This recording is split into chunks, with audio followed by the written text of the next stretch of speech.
Все дороги войны вместе с бойцами прошли военные песни. Они согревали в перерывах между боями, в окопах и землянках. В песнях солдаты могли выразить свои чувства, тоску по любимым, боль по погибшим товарищам, радость от побед в тяжелых боях.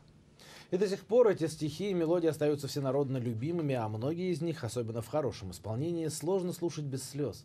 Накануне в Татарской филармонии в этом вновь убедилась Полина Кострицкая. Под звуки военных маршей тысячи советских солдат уходили на фронт. Молодые ребята верили в счастливое будущее, но многим не суждено было вернуться. Концерт посвящения 70-летию Победы в Татарской филармонии начался с минуты молчания.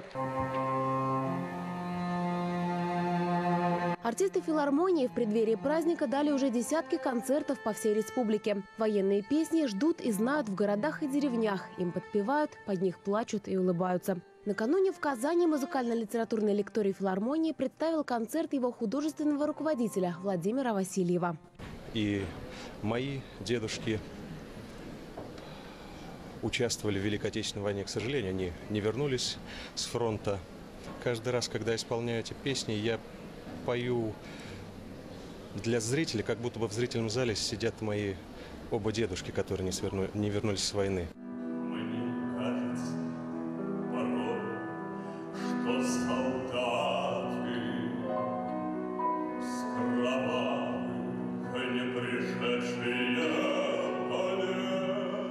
В программе русские и татарские песни военных лет и народные мелодии, которые тоже помогали солдатам выжить. В концерте приняли участие Георгий Ибушев, Асия Мустафина, Регина Валиева и другие солисты филармонии.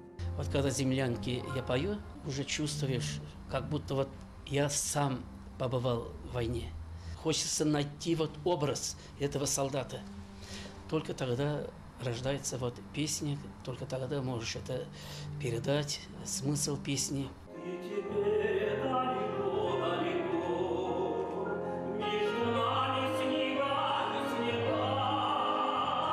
У каждой песни своя история. Многие были написаны на фронтах и в землянках, но и спустя 70 лет в этих песнях звучит живая душа и голос победы.